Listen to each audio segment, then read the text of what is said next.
할렐루야. 네. 어제 이영훈 목사님의 설교를 듣다 보니까 거기에 한 분을 소개하더라고요. 박종호 목사님이라고 성악하시는 분이시잖아요. 이분이 조수미하고 동기인데 조수미하고 1, 2등을 다퉜대요. 서울대학교에서. 근데 조수미는 이제 이태리 유학을 가고 자신은 그때 성령을 받아가지고 유학을 포기하고 복음서 가수가 되기를 결심했다는 거죠. 그래서 그때부터 이제 복음서 가수로 활동을 했는데 이번에 몇 년 전에 병원에를 갔더니 간암 말기 거의 뭐 간경화가 진행되어가지고 간이 얼마 안 남을 정도로 이제 쓸 수 있는 부분이 얼마 안 남을 정도로 심각한 상태에 이르게 되었다고 하는 것입니다. 여러분 한번 생각을 해보세요. 이태리 유학을 가가지고 조수미급으로 할 수 있는 그런 세계 최고의 가수가 될 수 있는 것을 버리고 복음서 가수를 했는데 왜 간암이 걸리고 왜 죽을병이 걸립니까? 원망할 만 하잖아요.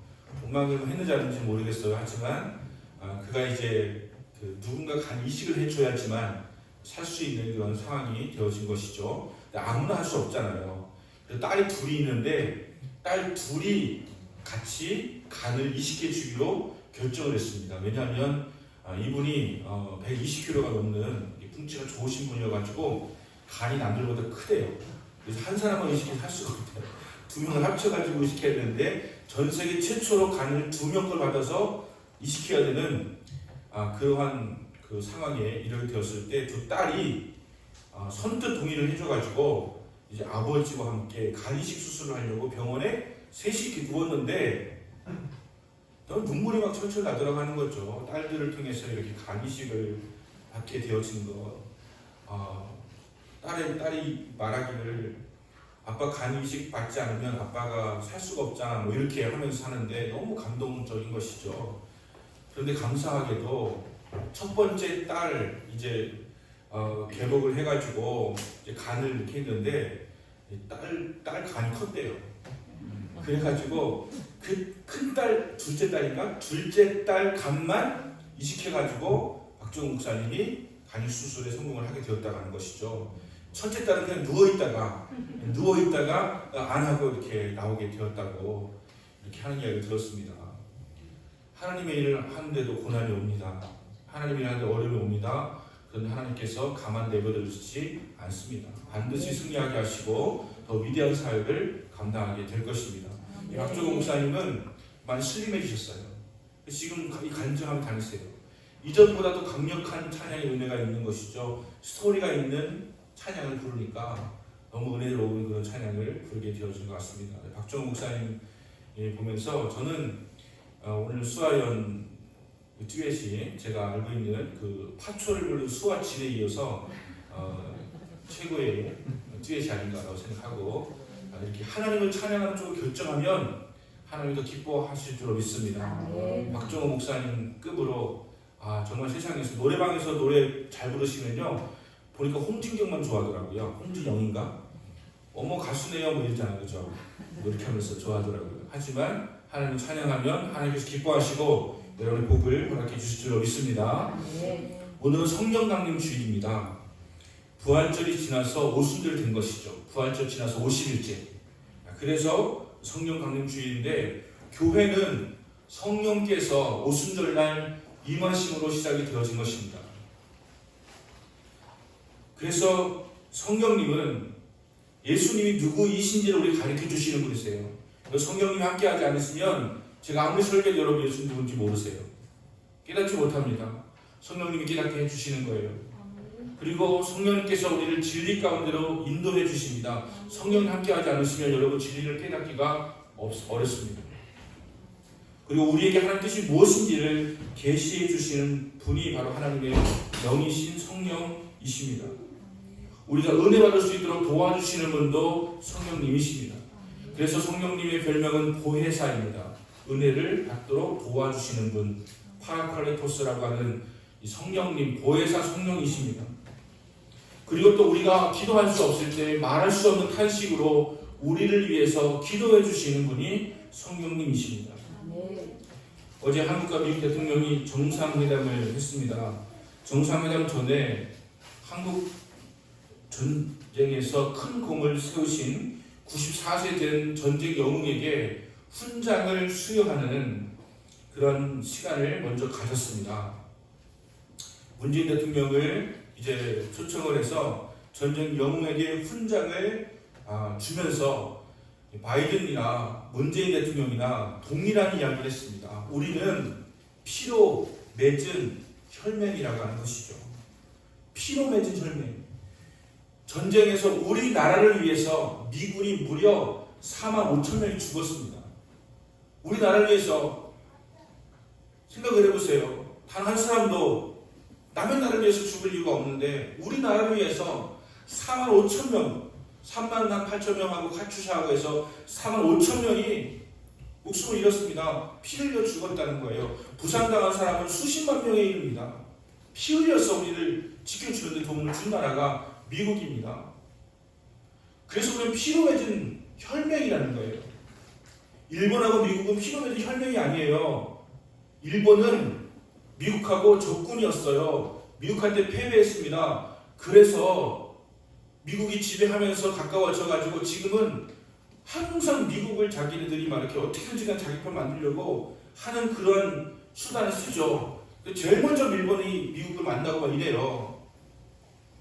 하지만 우리나라는 혈맹이라고 하는 사실, 그리고 미국이 우리나라에 너무나 많은 도움을 준 것이 사실입니다. 전쟁 물자, 구호 물자, 고아원, 양로원, 수도 없이 많은 좋은 일들 우리에게 해주어가지고 우리나라가 일어날 수 있는 큰 힘이 되어진 것이 사실이라고 하는 것이죠.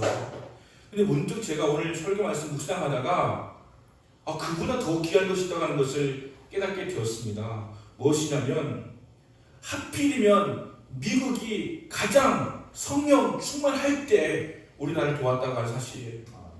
전 그 사실이 놀랍다고 하는 것을 깨닫게 되었습니다. 1900년대 들으면서 전 세계에 강력한 성령운동이 일어났습니다. 1903년에는 영국 웨일즈에서 강력한 성령운동이 일어났습니다. 1906년에는 미국 아주사 스트리트에서 강력한 성령운동이 일어났습니다. 그때 처음은 아니지만 아주 오래간만에 방언운동이 일어났습니다. 아주사 거리에서 방언이 시작된 거예요. 그리고 강력한 기도운동이 벌어지고 성령운동이 벌어져가지고 성령받은 많은 젊은이들이 헌신하기 시작합니다. 전 세계에 나아가서 우리가 복음을 전하자, 선교하자. 그래서 미국의 수많은 젊은이들이 전 세계를 향하여서 복음을 증거하는데 우리나라 같은 경우는 지금 아프리카에 이름도 알지 못하는 그런 나라보다 더 알려지지 않은 나라에 불과했습니다. 우리나라에 와서 선교를 해준 것은 그야말로 하나님의 은혜가 아닐 수가 없다라고 하는 것이죠. 그들은 목숨을 걸고 우리나라에 왔습니다. 우리나라가 편안한 상태가 아니에요. 우리나라는 러일전쟁, 중일전쟁, 아간 파천이니 무슨 갑신정변이니 동학혁명이니 수많은 일들이 있으면서 목숨의 위협을 받는 그런 시기였습니다. 흥선대원군, 명성왕후 모두가 다 선교사들에 대해서 비우호적이었고 그들 십자가를 죽기도 했고 불에 태워 죽기도 했고 많은 그런 죽임과 옥의 아침과 핍박을 당하는 시절이었어요. 그런데 미국에서 뭐가 마시어가지고 의사였던 분이, 변호사였던 분이, 또 최고의 박사과정을 마치신 분들이 우리나라에 막 몰려와가지고 그것도 그냥 돈만 있고 지식이 없는 사람이 아니라 최고의 엘리트들이, 최고의 지식인들이, 최고의 의술을 가진 사람들이 우리나라에 몰려왔다는 거예요. 그리고 병원을 세우고 학교를 세우고 이화학당, 배지학당, 세브란스 병원, 수많은 학교를 세우고 수많은 고원을 세우고 수많은 구호단체를 세우고 YMCA라든가 이런 사회단체 만들고 하면서 우리나라에 복음을 증거해 준 것 아닙니까? 얼마나 놀라운 일입니까? 왜 이렇게 할 수 있었을까요? 그들이 성령 충만했기 때문이에요. 미국의 선교사에 성령 충만했기 때문에 한국이라는 나라 알지도 못하지만 하나님께서 가라 하시면 가서 복음을 증거해 준 것입니다. 여러분, 그들의 복음 증거 때문에 우리가 지금 예수를 믿게 되어진 것이고 우리가 자유를 얻었고 민주주의가 되었고 또 경제성장이 이루어져서 세계에서 내노라하는 놀라운 그런 경제 대국이, 그리고 정치적, 그리고 어떤 많은 부분에 있어서 리더십 역할을 감당할 수 있는 그런 나라가 되었다라고 하는 것입니다. 지금 우리나라 선교사님들이 필리핀에 많이 가서 활동하고 계세요. 저는 필리핀에 가신 분들 모두를 제가 판단하지 않지만 필리핀 선교는 인프라가 갖춰진 곳이에요. 환영하는 곳이에요. 가면 교회를 지으면 건물을 지으면 다 인정해주고 오히려 인센티브까지 주고 그런 곳이에요. 거기 선교하러 가는 것과 우리나라에 선교하러 온 것과는 비교가 되지 않을 만큼 다른 것입니다. 필리핀에 가면 자녀 교육을 잘 시킬 수가 있어요. 영어권이니까요. 하지만 한국에 온다고 하는 것은 자녀 교육의 문제가 아니라 목숨을 내놓고 해야 되는 그런 상황이었는데 그들이 왔단 말이죠. 두려움을 떨쳐버리고 이곳에 왔단 말이죠. 무엇이 이것을 가능하게 했을까요? 성령 충만했기 때문이에요. 성령 충만했기 때문에 이렇게 와서 복음을 증거하게 되었다고 하는 것입니다. 만약에 이보다 100년 전에 선교사가 와서 우리나라에 복음을 전파했다면 어떻게 되었을까요? 일본에는 우리나라보다 100년 전에 선교사가 들어갔어요. 어떻습니까? 전인구 5%밖에 안 돼요. 왜 그랬을까요? 그 당시에는 유럽에서 성령 충만하기보다는 기독교의 어떤 사상이나 신학이나 이런 것에 발달된 사람들이 복음을 증거했기 때문에 일본의 목사님들 중에서는 신학자는 깊은 수준의 신학자가 있어도 복음 증거하는 데 있어서는 우리나라를 따라올 수가 없습니다. 성령 충만하진 않았거든요. 일본의 선교사님들 대단하신 분들이지만 성령에 충만하지 않았거든요. 성령 충만은 1900년대부터 제대로 성령에 대해서 조명하기 시작하고 이렇게 대운동이 일어나기 시작한 것이었기 때문에 우리나라에 100년 전에 복음이 증거됐어도 우리나라에 이러지 않을 거예요. 지금 복음이 증거된다면 어떨까요? 지금도 이러지 않을 거예요. 우리가 가장 어려웠을 때, 가장 고통스러웠을 때, 가장 많은 그 절망과 낙심 가운데서 억압받고 있을 때 그때 복음이 전해지고 희망이 되었기 때문에 우리가 지금 이렇게 위대한 나라가 될 수가 있었던 것이고 하나님의 도우심을 받을 수가 있었던 것이죠. 지금은요 예수 믿으라고 해도 믿지도 않잖아요. 너무 방법이 많고 너무 잘 살고 있고 너무 잘 먹고 있고 하다 보니까 안 받아들이잖아요. 근데 100년 전에 우리가 세계에서 가장 무서운 나라였을 때 복음이 들어와서 희망도 주고 소망도 주고 또 실제로 우리에게 물자도 주어내주고 복음이 증거되니까 우리나라가 기가 막히게 그 타이밍에 선교사가 들어와서 복음 증거가 되었구나라고 하는 생각이 문득 들더라고요. 미국 대통령하고 맞짱을 떠가지고 우리가 토론하는 거 보셨어요? 일본의 스가 총리는 제일 먼저 가긴 했지만 바이든이 고령인데다가 일본은 확진자가 우리나라보다 몇십 배가 많아요. 지금도요. 백신 투여율은 우리가 몇십 배가 낮아요. 지금요. 몇 배가 낮아요. 그러다 보니까 바이든이요 마스크를 2개를 쓰고 만났어요. 그리고 테이블 2m 떨어져 앉아서 얘기했어요. 일본에서 왔으니까 만난다고 하니까 제일 먼저 만나주긴 했지만 그리고 햄버거를 놓고 만났어요. 스가는 햄버거 안 좋아하나 봐요. 하나도 안 먹었어요. 그렇게 끝났어요. 우리나라는 마스크 벗고 아주 가까운 티테이블에서 킹크랩으로 만든 이 그 스테이크를 놓고 격없이 1시간 동안 더 연장해가지고 대화하면서 이렇게 나눴어요. 왜 그랬을까요? 일본하고 우리하고 다른 게 있습니다. 우리는 혈맹이고요. 또 한 가지는 미국이 지금 중국하고 패권 다툼을 하고 있는데 중국은 치고 올라오기 때문에 견제하고 있는데 미국이 중국에 뒤지고 있는 것이 3가지입니다. 하나는 반도체고 두 번째는 히토류고 세 번째는 자동차 배터리예요. 근데 이 중에 2가지가 우리나라 세계 1위예요. 배터리와 반도체.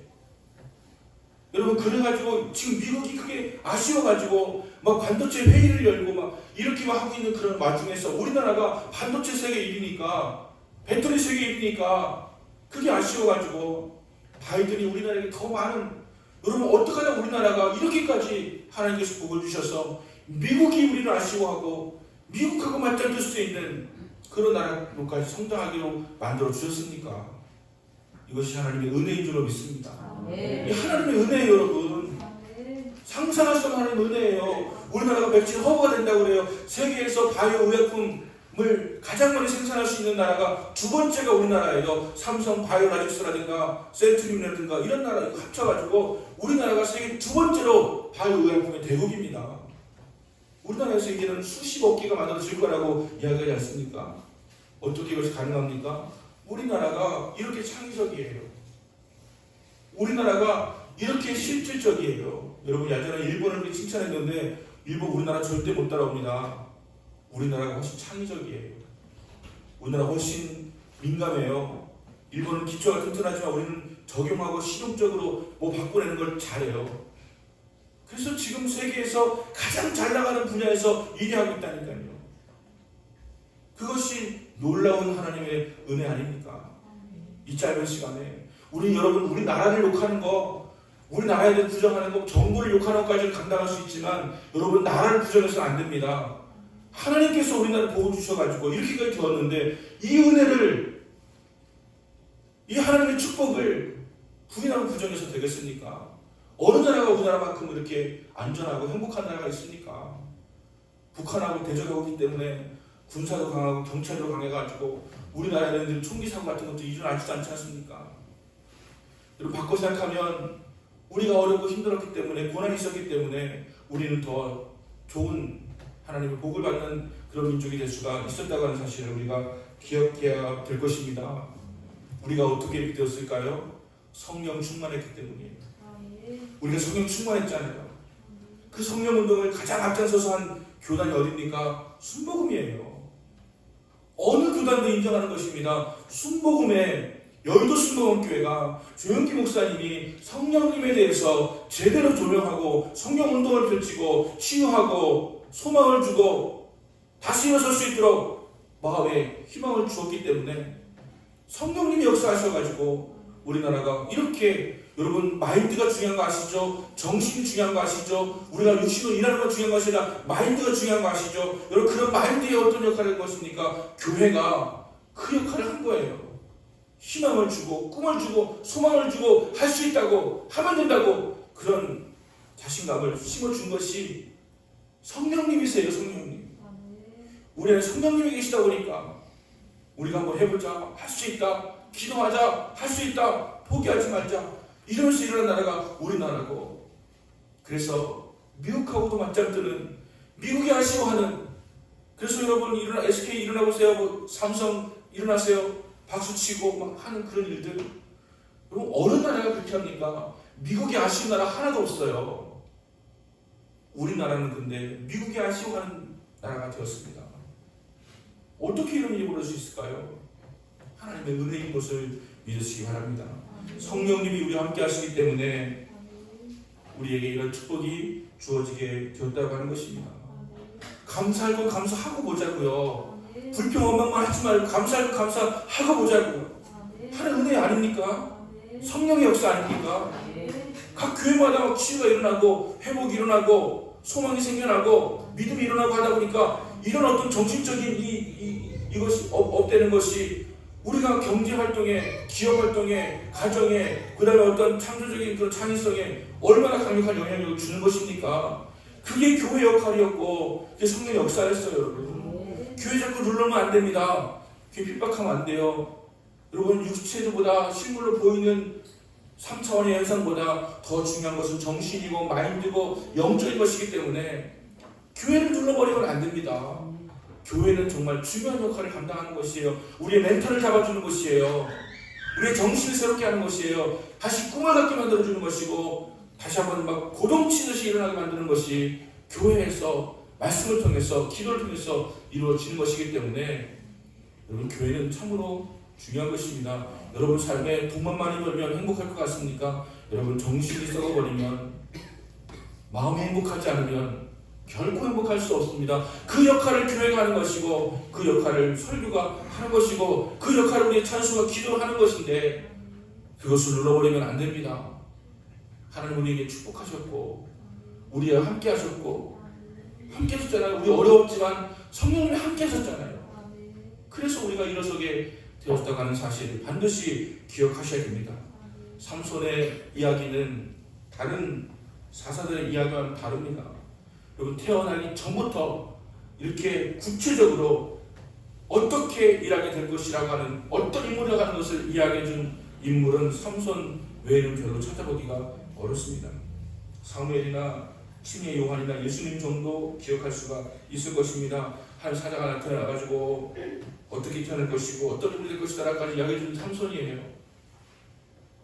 13장 5절을 보면 삼손은 이미 이스라엘을 블레셋 사람의 손에서 구원하기 시작할 사람이라고 정해져 있습니다. 태어날 때부터요. 그리고 삼손이 태어났을 때 24절을 보시면 아들 낳음에 그의 이름을 삼손이라 하니라. 그 아이가 자라매 여호와께서 그에게 복을 주시더니 라고 말씀하고 있습니다. 그런데 제가 한 부분에 마음이 꽂혔습니다. 그 다음 절인데 소라와 에스다올 사이 마한네단에서 여호와의 영이 그를 움직이기 시작하였더라. 여러분, 야훼의 영이 그를 움직이기 시작했다는 거예요. 여러분, 이 시간에 기억하시기 바랍니다. 야훼의 영이 여러분을 움직이기 시작하게 되길 바랍니다. 바뀌어서는 안 됩니다. 여러분이 여호와의 영을 부리면 안 돼요. 여러분이 야훼의 영을 컨트롤해서는 안 됩니다. 야훼의 영이 여러분을 지배하고 야훼의 영이 여러분을 움직이기 시작하는 역사가 일어나게 되시기를 바랍니다. 그것이 축복입니다. 삼손이 어떻게 위대하냐? 야훼의 영이 그를 움직이기 때문에. 그런데 이렇게 기대가 만땅인 가운데 삼손이 생애가 시작되어지는데 기대와는 다르게 삼손이 제일 먼저 시작하는 것은 무엇입니까? 14장 1절을 보세요. 삼손이 딥나에 내려가서, 여러분, 딥나라고 하는 것은 삼손이 살고 있는 그 고향 소라보다 낮은 곳에 있는 곳입니다. 그래서 내려간다고 표현할 수 있어요. 근데 성경에서 내려간다고 표현하는 것은 그렇게 지역적으로 내려가는 것이 아니라 영적인 곳에서 아닌 곳으로 갈 때 내려간다고 표현합니다. 성소에는 올라간다고 얘기해요. 여러분이 아무리 저쪽 위쪽에 살고 있어도요, 큰 나무 끼어 오는 것은 교회로 올라가는 거예요. 성소로 올라가는 거예요. 그런데 타락한 곳으로 가는 것은 내려가는 것입니다. 나이트클럽은 올라가는 게 아니고 내려가는 거예요. 내려가는 것과 올라가는 것의 성경적 의미는 이런 의미로 사용이 된다고 하는 것입니다. 지금 삼손이 딥나로 내려갑니다. 그리고 거기에서 불의 사람의 딸 중에서 한 여자를 보았다라고 기록하고 있습니다. 뭔가 문제가 있지 않습니까? 뭔가 삼손의 기대치에 비해서 삼손이 뭔가 잘못하고 있다는 느낌이 들지 않습니까? 딥나로 내려가고 블레셋 사람의 딸들 중에서 어떤 여자를 보고, 여러분, 그 아버지가 그런 얘기 하잖아요. 야, 우리 집안에 여자가 없냐? 우리 이스라엘 백성 중에 여자가 없느냐? 왜 그 이방인이 할례받지 못한 이방에 가는 여자를 그리 바라보느냐라고 이야기하지 않습니까? 삼손은 뭔가 잘못하고 있는 것 같습니다. 무엇이 문제일까요? 첫 번째, 가지 말아야 할 곳을 갔다라고 하는 것입니다. 삼손은 가지 말아야 할 곳에 간 것부터 시작이 되었습니다. 삼손이 딥나에 내려가서 라고 하는 곳은 내려갔다고 하는 의미인데, 여러분, 삼손은 가지 말아야 할 딥나에 내려갔기 때문에 문제가 시작되는 것입니다. 여러분이 은혜의 자리로 올라가지 아니하고 타락의 자리로 내려가기 시작하면 여러분의 문제가 생기기 시작합니다. 여러분, 지금 올라가고 계십니까? 내려가고 계십니까? 머무를 자리가 어디인지 정확하게 아시고 그곳에 머무르셔야 된다라고 하는 것입니다. 우리 인생에도 우리가 어디로 가느냐라고 하는 것이 대단히 중요합니다. 아브라함이 하나님의 지시를 따라서 본토 친척 아비집을 떠나서 하나님의 지시한 가나안 땅에 도착을 했습니다. 이곳은 하나님의 땅이에요. 하나님 지시한 땅입니다. 가나안 땅은 젖과 꿀이 흐르는 땅이라고 말씀하셨기 때문에 가나안 땅에 도착을 했습니다. 그런데 기근이 닥쳐요. 온통 가뭄이 들어가지고 기근이 닥칩니다. 아브라함은 애굽으로 내려갑니다.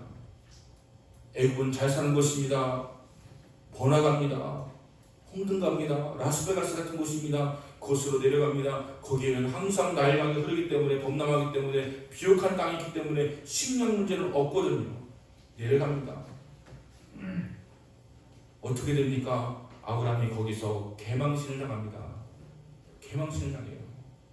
자기 살려고 아내도 속이고, 아내를 누이라고 속이고, 아내로 가면은, 그 당시에는 아내면은 죽이고, 남편을 죽이고 아내를 취하면 되는 상황이었기 때문에 누이라고 해서 고분고분하게 주려고, 자기 아내를 그냥 자기 안 죽고 주려고 누이라고 속인 거예요.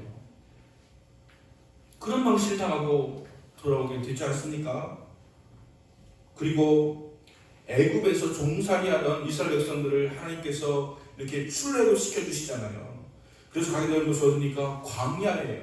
광야. 여러분 생각해 보세요. 하나님께서 아브라함을 부르셔가지고 내가 지시한 땅으로 가라. 가나 도착했는데 기근이 닥칩니다. 이게 뭔 소리입니까? 하나님 왜 나를 가나안 땅으로 오라고 해서 오시고서는 여기 땅이 기근인 곳으로 만들어 오십니까? 이스라엘 백성들이 하나님 왜 우리를 애굽을 탈출시켜 주신 것은 좋았는데 왜 우리를 광야로 내버리셔가지고 정말 하루하루도 살아갈 수 없을 만큼 걱정과 근심 가운데 살게 하십니까? 라고 우리는 물을 수가 있습니다. 여러분 인생 가운데 그렇지 않습니까? 왜 하나님 나를 광야로 내모시는 거예요? 왜 하나님 내가 가나안 땅에 왔는데 기근이 닥치는 거예요? 하나님 큰나무교 예배 잘 드리고 있는데 봉사하고 있는데 왜 내 삶에 기근이 닥칩니까? 어려움이 닥칩니까? 라고 우리는 질문하는 것이죠. 하나님이 가나안 땅으로 부르신 이유는 어디에 있는 것입니까? 하나님은 아브라함에게 하나님이 누구신지를 알려주기를 원하셨던 것이에요. 하나님은 아브라함이 가나안 땅에서 하나님을 경험하기를 원하셨던 것이에요. 하나님은 아브라함이 가나안 땅에서 하나님의 은혜로 하나님의 능력으로 사는 것을 배우기를 원하셨던 것이에요. 광야로 내몰았던 그 이스라엘 백성들 광야 생활 40년 동안을 하면서 그들은 많이 힘들었을 것입니다. 하지만 그들은 기적을 보았습니다. 하나님이 어떤 분인지를 알게 되었습니다. 그리고 놀라운 사실은 그들이 40년 동안 한 끼도 굶은 적이 없다는 사실이에요. 문제는 그들이 먹고 싶은 거 다양하게 먹지 못하고 불편한 것들도 꽤 있었을 것이라고 하는 것이죠. 하지만 굶지는 않았어요. 여러분 혹시 우리의 문제도 그것 아닙니까? 뭔가 우리가 원하는 다양한 것이 없고 우리가 원하는 어떤 수준의 것이 아니고 이런 것 때문에 불평하고 있지 않습니까? 하지만 우리는 그 본질적인 것을 알아야 되는데 하나님 이스라엘 백성들이 거기서 하나님을 경험하기를 원했다고 하는 거예요. 하나님의 기적을 경험하기 원하셨고 하나님과 함께하는 것을 깨닫기를 원하셨다고 하는 것이에요. 여러분 천국은 한강 뷰가 내려다 보이는 100평짜리 빌라에 사는 것이 천국이 아니고요. 주님이 함께 하시는 것이 천국입니다. 네. 예수님이 나와 함께 하실 때 그것이 천국인 것이에요. 네. 주님이 함께하는 것이 천국이지 이 세상에서 잘 먹고 잘 사는 것이 천국 될 수가 없는 것입니다. 희귀한 먹을 거 앞에 두고 가족끼리 다투고 싸우고 분열하고 찢어지고 갈라지고 하는 그런 모습이 된다면 그것은 천국이 아니고 지옥이 아니겠습니까? 하나님은 우리가 하나님을 경험하기 원하세요. 여러분 우리에게 하나님의 말씀에 따라 살고 있는데 문제가 생깁니다. 그 문제가 왜 생길까요? 그 문제를 통해서 하나님을 경험하기 원하시는 거예요. 하나님은 우리에게 기적을 보여주실 것입니다. 하나님의 뜻을 밝히 보여주실 것입니다. 어떤 문제가 있어도 걱정하지 마세요. 문제는 있습니다. 하지만 문제보다 크신 하나님께서 나와 동행하고 있는 것을 잊지 마세요. 문제를 중에 해결할 수 있는 주님이 나와 함께하고 있는 것을 잊지 마세요. 그래서 여러분 우리가 하나님께서 지시하는 곳에 있어야 됩니다. 주일에는 교회에 있어야 돼요. 그것이 하나님의 뜻이에요. 여러분 여러분의 자리만 잘 지켜도 하나님을 경험하게 됩니다. 왜 이래야 되는 거지? 하나님께서 자신을 드러내시기 위해서 그러시는 거예요. 우리는 고난이 없으면 하나님 찾지도 않거든요. 우리가 잘 먹고 잘 살면 하나님 찾지도 않거든요. 구하지도 않거든요. 그래서 하나님은 있어야 될 자리를 우리에게 말씀하시고 하나님을 잘 경험하고 하나님을 확실하게 믿게 되어지면 잘 살아도 하나님 떠나지 않는 인생을 살게 되어지는데 처음부터 그냥 구하는 대로 막 팍팍 그냥 막 그 좋은 것을 다 허락해 주시면 우리는 어떻게 그렇게 간사한지 하나님 잊고 살아가더라고요. 하나님 구하지 않고 살아가더라고요. 그래서 여러분 있어야 될 곳에 있어야 됩니다. 그 자리가 좀 어렵더라도 힘들더라도 그 자리에 머물러 있어야 됩니다. 그럴 때 우리는 문제 없는 인생을 살아갈 수가 있는 거죠. 삼손은 딥나라고 하는 곳에 내려갔기 때문에 그의 문제가 시작되었습니다. 두 번째는 만나지 말았어야 하는 사람을 만났기 때문입니다. 그리스의 신화에 보면 영웅 아킬레스가 나오는데 아킬레스는 미누미노 양국의 왕 펠리우스와 바다의 여신 테티스사에 태어났습니다. 이 테티스가 아들의 몸을 영원히 죽지 않는 몸으로 만들려고요. 그를 갖다가 이제 사이사로 가니까 아들을 갖다 이렇게 푹 담궜다가 이렇게 끄집어내니까 아들이 온몸이 다 갑옷같이 그냥 완전히 어떤 불화살을 쏴도 어떤 무기를 찔러도 죽지 않는 몸으로 들었습니다. 그런데 이 자기가 손으로 잡았던 이 발 뒤꿈치 이 부분을 잡고 누웠기 때문에 이 발 뒤꿈치만 약점으로 남게 되었던 것이죠. 그래서 신화를 보면은 엎드려 누워가지고서 이렇게 발목을 향해 쏴가지고 아킬레스가 발목을 맞고 죽지 않습니까? 그래서 발목에 있는 그 근육을 아킬레스 건이라고 하는 거예요. 아킬레스 건이 우리에게 있습니다. 약점이 있어요. 삼손의 약점은 무엇입니까? 이성이에요. 이성이 삼손의 약점입니다. 여러분의 약점을 여러분 아실 거예요. 어떤 사람은 식탐이에요. 어떤 사람은 물질이에요. 어떤 사람은 명예예요. 어떤 사람은 다른 어떤 그 중독이에요. 아는데도 안 되는 게 우리의 모습 아닙니까? 그러다 보니까 우리가 자꾸 여러 사람을 만나게 되어져요. 여러분 지금 제가 여러 고민하고 싶은 것 중에 한 가지는 다양하고 새로운 사람을 만나기를 힘쓰지 마세요. 좋은 사람을 깊이 만나는 것을 힘쓰셔야 됩니다. 여러분에게 뭐 억만금을 안길 것처럼 다가오는 선한 사람은 세상에 없습니다. 그런 사람이 어디 있습니까? 우리를 그렇게 잘 살게 해주려고 다가와서 해준 사람이 어느 존재에 있겠습니까? 여러분 믿음의 사람, 좋은 사람을 더 깊이 만나셔야 됩니다. 그리고 새로운 사람, 여러분 시편 1편에 복 있는 사람 핵심이 뭡니까? 나쁜 사람 안 만나는 게 복이라고 가르쳐주고 있습니다. 악인의 길을 쫓지 아니하며 오만한 데 잘 서지 아니하며 이렇게 뭡니까? 나쁜 사람, 악한 사람 안 만나는 게 복이라는 거예요. 여러분 우리의 인생이 하루아침에 쪽박 찰 수 있는 이유는 사기꾼 만나기 때문이거든요. 조심하셔야 됩니다. 삼손은 만나지 말아야 할 사람 만났기 때문에 그의 인생에서 문제가 생기게 되었다라고 하는 것입니다. 여러분 믿음의 사람 만나야 돼요. 믿음의 사람 만나면 당장 떡이 생기거나 돈이 생기지 않습니다. 하지만 영원히 여러분 생명이 되시는 주님과 교제할 수 있도록 이끌어주는 그런 사람 만나셔야 돼요. 당신 요즘에 기도 생활이 좀 덜한 것 같아 라고 말해주는 사람 만나셔야 됩니다. 요즘에 말씀대로 살아야 되는데 그렇게 못 살고 있잖아 우리? 이런 사람 만나셔야 돼요. 온갖 그냥 좋은 막 그냥 이야기로 막 이렇게 막 하는 그런 사람이 여러분 정말 우리에게 생명을 주는 것이 아니고 집사님 우리 기도 생활 감당해야 돼. 우리가 큰나무 교회 살려야 돼. 일으켜야 돼. 그 삶을 우리에게 주신 거잖아. 우리 해보자. 이런 사람 이게 우리에게 떡이 되고 돈이 되고 뭐가 유익이 되는 것처럼 보이지 않지만 이것이 주님께서 우리에게 주신 사명이고 이것이 주님께서 우리를 기뻐하시는 것이고 주님을 기쁘게 하면 주님의 주머니가 열리면 주님의 축복의 머리가 열리면 다섯째가 없는 줄로 믿으시기 바랍니다. 이게 우리가 성공하는 비결이지. 여러분 하나님 기쁘시게 해보세요. 그것이 가장 큰 성공의 비결입니다. 여러분 성공의 비결은 하나님을 기쁘시게 하는 것이다. 김경훈 집사님이 기도하다가 어떤 마음이 드셨는지 자꾸 심는 거에 대한 기도를 잘 하시더라고요. 심으셔야 됩니다. 어려워도 심어버리면 심으셔야 되는 거죠. 심어야 거두지 않습니까? 어려워도 씨알까지 다 먹어버리면 안 됩니다. 여러분 먹고 살기 힘들다고 주님께 드릴까지 다 먹어버리시면 안 됩니다. 심어야죠. 주님께 심어야 되고 선한 일에 심어야 되고 하나님의 일을 심어야 되는 것이지 다 잘 먹어버리고 어렵다고 씨앗을 다 먹어버리면 앞으로 어디서 추수를 해가지고 살겠습니까? 여러분 지금 이 어려움 속에서 드린 기도가 반드시 열매를 맺을 것입니다. 지금 심으시는 거거든요. 어려운 시기에 심으셔야 됩니다. 우리나라 지금 잘하고 있습니다. 왜냐하면 미국에 44도 투자이고 막 투자 많이 하고 있잖아요. 어려운 시기인데 잘하는 거예요. 여러분. 우리는 알잖아요. IMF 때 투자한 사람이 성났지 않습니까? 어려운 시기에 어렵다고 하지 말고 정말 시드머니를 심어놓으면 하나님께서 거기에 큰 복을 주시는 것입니다. 지금 하나님이 많이 바꾸실 거예요. 여러분의 삶의 형태를 많이 바꾸실 거예요. 그 기회이기 때문에 그런 거예요. 근데 그 기회가 선한 양의 모습으로 찾아오지 않는다고 하는 것을 여러분 아셔야 됩니다.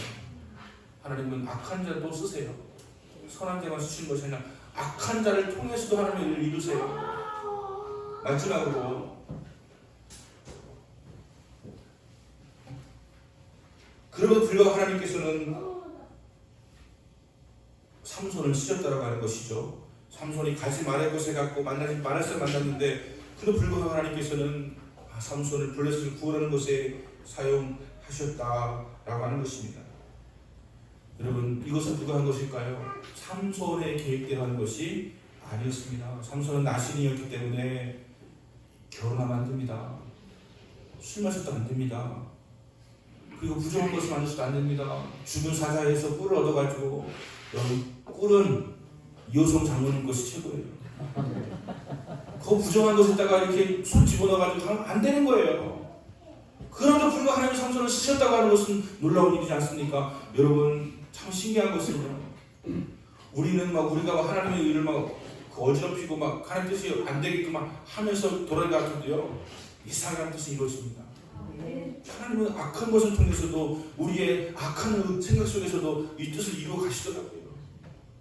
여러분, 착하지 마세요. 하나님 나 안 쓰시면 손해일걸요. 무슨 소리 하시는 거예요? 아쉬운 건 항상 나지. 하나님 안 쓸까봐 두려워하셔야지. 하나님 나 안 쓰시면 손해일걸요. 여러분 순종 안 하시면 다른 사람 통해서 하십니다. 다른 사람도 안 하면요, 돌덩이를 통해서 일하실 거예요. 하나님 능력 있는 하나님이시기 때문에 하나님은 그런 생각에 삼손을 쓰셨다라고 하는 사실입니다. 여러분, 삼손의 이야기는 우리에게 어떤 교훈을 주신 것입니까?